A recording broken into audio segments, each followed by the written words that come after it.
হেমন্তের সকালে হিম বাতাস এবং ঘাসের ডগায় জমে থাকা শিশির বিন্দু জানান দিচ্ছে উত্তরের জেলা লালমনিরহাটের শীতের আগমনী বার্তা। এ নিয়ে আরো জানাতে সরাসরি যুক্ত হচ্ছেন সহকর্মী জামাল বাদশা। জামাল, জেলায় কুয়াশা পড়তে শুরু করেছে কিনা এবং জীবনযাত্রায় কেমন প্রভাব ফেলছে সব মিলিয়ে জানাবেন।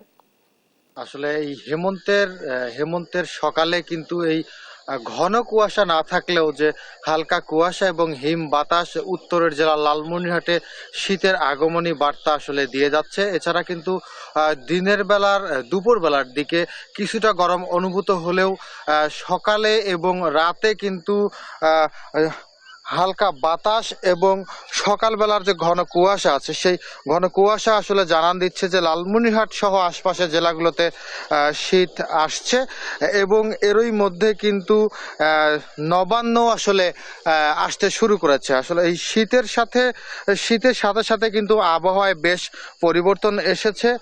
সব মিলিয়ে ঘাসের ডগায় যে কুয়াশার বিন্দু জমা হচ্ছে এবং সূর্য উদয়ের সাথে সাথেই এই শিশির কণা আসলে দূরে সরে যাচ্ছে এবং এই সময়ের সাথে সাথে এই শিশির কণা কিন্তু দীর্ঘস্থায়ী হয়ে যাচ্ছে এবং সব মিলিয়ে আবহাওয়া এবং সকালের এবং সন্ধ্যার আবহাওয়া এই অঞ্চলে জানান দিচ্ছে যে শীত আসতে কিন্তু আসলে ঢের দেরি নেই। এই শীতকে উপলক্ষ করে কিন্তু আমরা আরেকটি বিষয় লক্ষ্য করেছি যে এই অঞ্চলের মানুষজন কিন্তু তাদের পোশাক পরিচ্ছদেও কিছুটা পরিবর্তন এনেছে, অর্থাৎ হালকা গরম পোশাক সকালে এবং সন্ধ্যার পরে, বিশেষ করে রাত্রে কিন্তু আসলে তা পরিধেয় করতে হচ্ছে। এছাড়া লালমনিরহাটের হাসপাতালগুলোতে অর্থাৎ বেসরকারি ক্লিনিক এবং লালমনিরহাট সদর হাসপাতাল সহ উপজেলা স্বাস্থ্য কমপ্লেক্সগুলোতেও কিন্তু শীতজনিত যে রোগীর সংখ্যাও কিন্তু ধীরে ধীরে বাড়তে শুরু করেছে।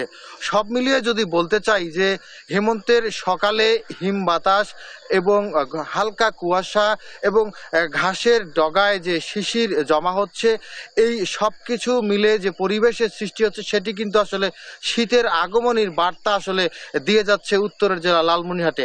এই ছিল লালমনিরহাট থেকে শীতের আগমনী বার্তার সর্বশেষ খবর। ধন্যবাদ আপনাকে।